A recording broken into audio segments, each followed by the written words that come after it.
Estimating the value of real estate is necessary for a variety of endeavors, including financing, sales, listing, investment analysis, property insurance, and taxation.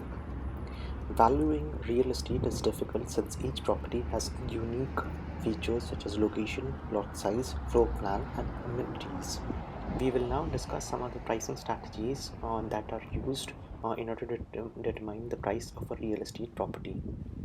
There is one pricing strategy can be, you can list price below market value and hope for a bidding war.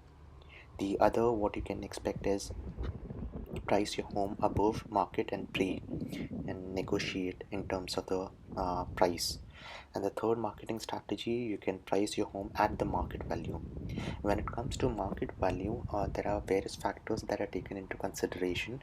One being the interest rates, the number two being the market supply, three being the location, four property type, whether it is a detached condo or a semi-detached property, and five the condition of the house, whether it is sold in as is condition or whether it is sold as per a warranty.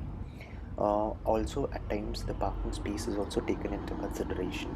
So that is the sixth point that is taken into consideration while determining the market value.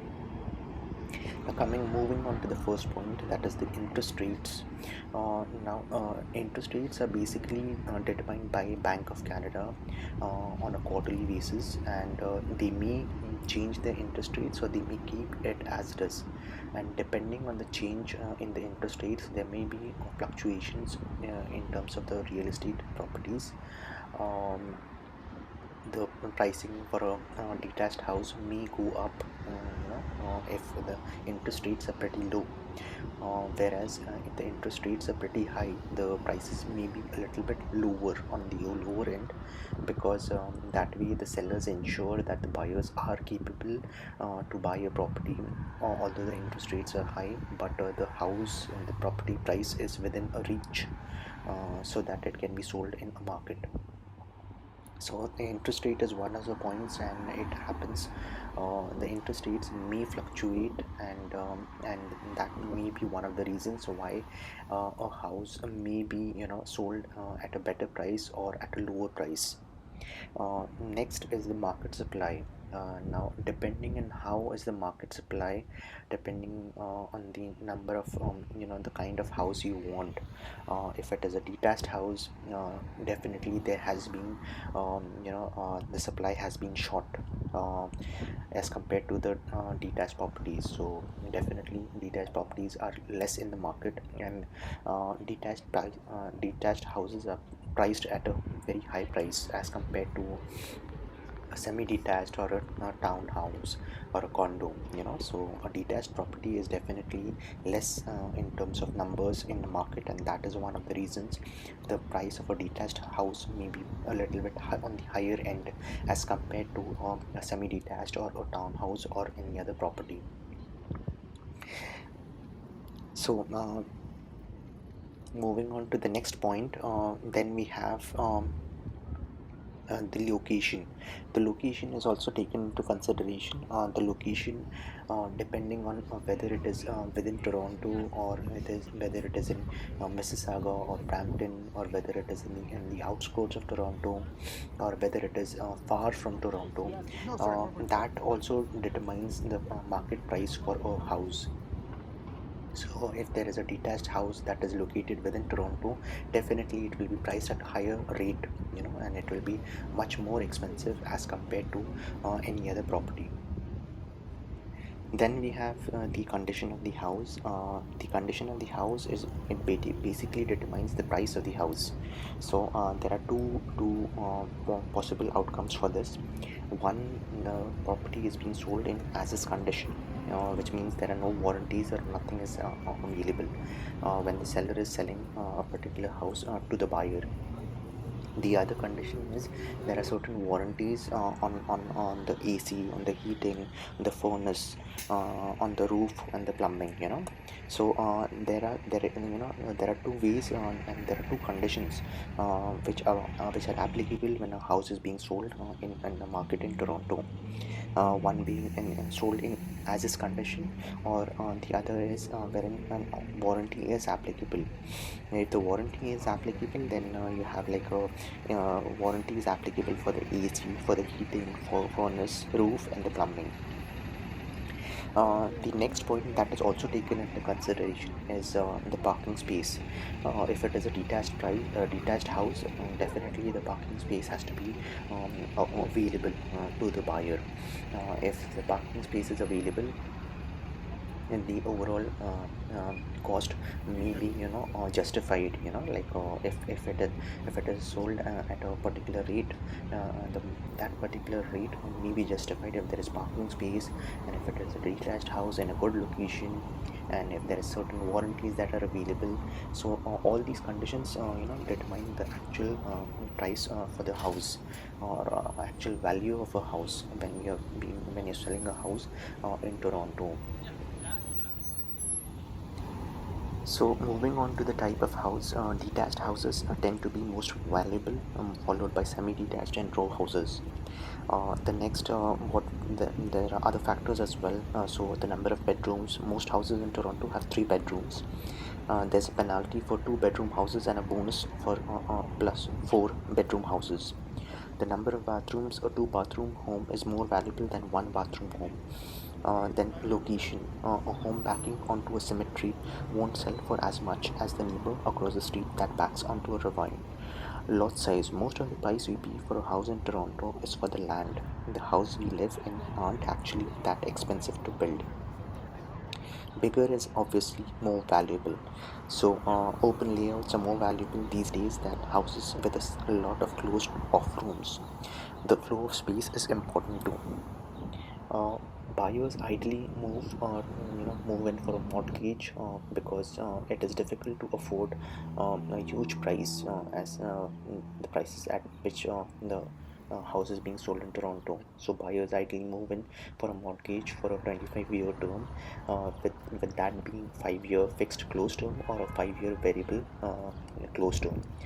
With a 5-year fixed close term, what happens is your price is locked for the entire 5-year term, and you're rest assured that the rate of interest will be fixed for the entire 5-year term, and after 5 years then you can renew it, or you can get it refinanced. So that's how it is. But as in a variable rate of interest, what happens is, depending on the rate changes by the Bank of Canada, depending on the prime rate changes, there will be a fluctuation in the interest rates, and that way you could end up paying higher or lesser, depending on the rate changes, depending on the interest rate changes by the Bank of Canada. So all these things are taken into consideration when you're going in for a mortgage for a 5-year fixed closed rate term, or a 5-year variable closed term. So there are two kinds of, one is a 5-year fixed closed, and the other is 5-year variable closed. Well, both may seem exciting at the same time, but people ideally prefer to go in for a 5-year fixed close term, because that way they can be rest assured the installments that they have to pay, or the monthly payments that they have to pay every month, and they can ensure that they move into a kind of a house which is really stable. There you see, that is a detached property.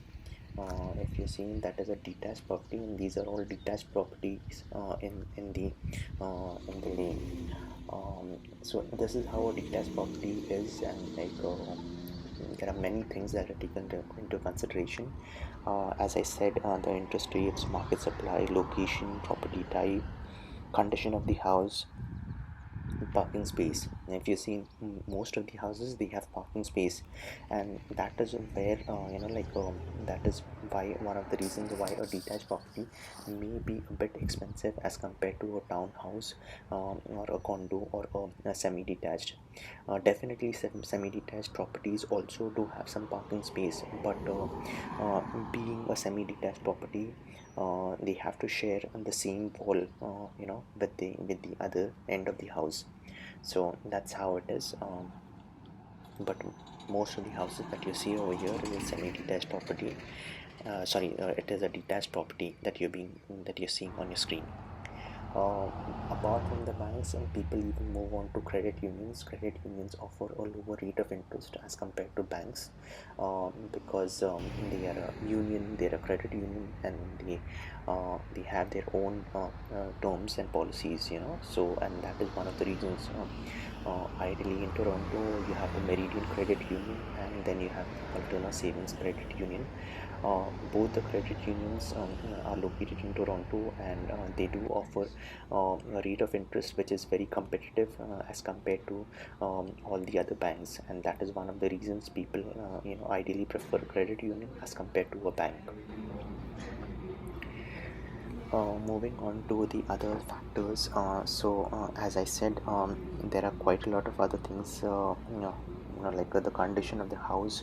Has the whole house been well maintained? If the house is well maintained, are the floors and carpets in a good condition? So all these things, like, and apart from that, the electrical conditions, the electrical fixtures, the plumbing, furnace, AC, roof. There you see that is an Altona Savings credit union. This is also a credit union, and it definitely offers much more. It definitely offers a competitive interest rate as compared to the other, the usual banks. Like the BMO, Scotia, RBC. Um, Altona Savings is a credit union, and they definitely offer a pretty good price. Like a pretty good mortgage rate of interest, and people often prefer to go to a credit union as compared to a bank. Apart from that, when you're looking out for a house, there are certain things known as finishing. How is the finishing work, and how has the seller well maintained the property. If a seller has spent $50,000 personalizing a house, how much will the average buyer value those renovations? So, if the renovations are indeed for the sake of renovation of the house, or is it just for the time being, or just for the moment that the seller has done certain renovations, or is it for worthwhile, and will the renovations last for a longer duration, and will it actually impact the buyer? So the renovations are a matter of a factor, and that you have to do a home inspection done by a home inspection team. They ideally determine how is the current situation, and how is the AC working, and if there is any heating issues, or if there is any furnace or roof or plumbing issues. And that same can be, that home inspection report. Once you get a home inspection report, you can then inform the seller, like there is certain maintenance work or the renovations that have to be done before we move into the house, and that you may get some, you may get you may get a price that is lower at a listed price, and you may be in a condition to negotiate with the buyer based on the renovations or the maintenance work that you'll have to do in order before you move in. So that is the TD Canada Trust, uh, TD Bank. TD is also one of the major banks in Toronto, and it definitely offers various services. There you see RBC Royal Bank, RBC, TD, Scotia, BMO. These are all the regular banks that are available, that often mortgage, um, uh, various account services, various business services, various commercial services to all of its customers and clients. So these are all 4 to 5 major banks, so one being CIBC, the other being RBC, BMO, Scotia, and TD. So there are five major banks and that happen to work in Toronto, and they offer various services, right from lending services to even they even offer deposit interest rates, and they often various GICs, they often various other services, that are usually offered by regular banks, like wire transfers, exchange rates, Now there you see that is a condominium.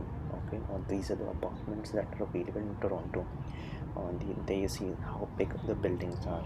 Ideally these apartments are very small. Or maybe 500 to 600 feet. And if you happen to go into downtown Toronto, you may get even a apartment which is much more smaller than that. And that is one of the reasons, although if you're staying in a downtown area, the condos may be small in size, but if you want to stay in a big house, or maybe a detached property or a semi-detached property will be the right option for you. So definitely buyer has various options, a variety of options, a variety of lending options. He can go to a bank, he can go to a credit union. um, these all factors are taken into consideration based on your affordability, based on your credit score, based on your there are certain things that the banks and the credit unions take into consideration before they come on to a conclusion, before they can provide you with a pre-mortgage letter of approval, uh, whether you can afford a particular house and how much you can afford it, and what is the rate of interest they are going to offer you. So all these all this is done after a proper valuation of your profile. After valuation of a profile, particular price is determined. When looking at a past sale to help determine the price of a house, other factors influence the price too. The time of year it was sold. Was it sold in a hot market or in the depths of Christmas season? Whether the house was staged, the quality of the photos, how the house was marketed, and how easily the home could be seen. And motivation could be one of the other factors. So the time of the year it was sold. Was it sold in a hot market or in the depths of Christmas season? Whether the home was staged. Staging can add tens of thousands of dollars to the sale price. The quality of the photos. Houses with bad flip phone photos sell for less. How the house was marketed. If there are tons of mistakes in the MLS listing and no marketing efforts, that impacts the value as well. And how easily the home could be seen.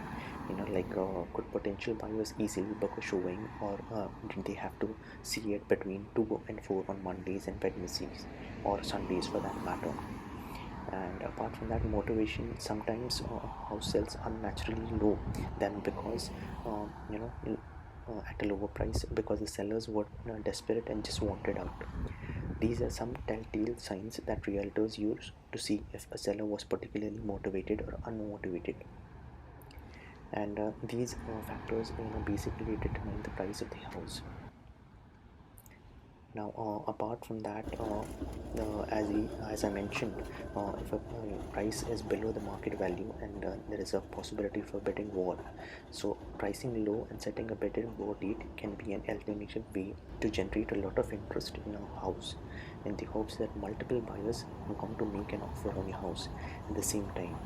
But this strategy doesn't always work. This strategy is primarily effective when there is an undersupply of your property or of your type of property on the market.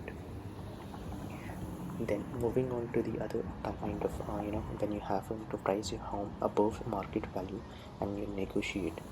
We see houses and condos priced above market value at all the time, and sometimes it's a conscious strategy, and sometimes it's just overly ambitious sellers. So that may be one of the reasons wherein the seller may list it above the market value, and they could try to negotiate. And the third being, you price your home at a market value. When you price your home at a market value, definitely you are you can expect to get a fair price, a price at which your house is valued, and the price at which your house can be sold is definitely a fair value.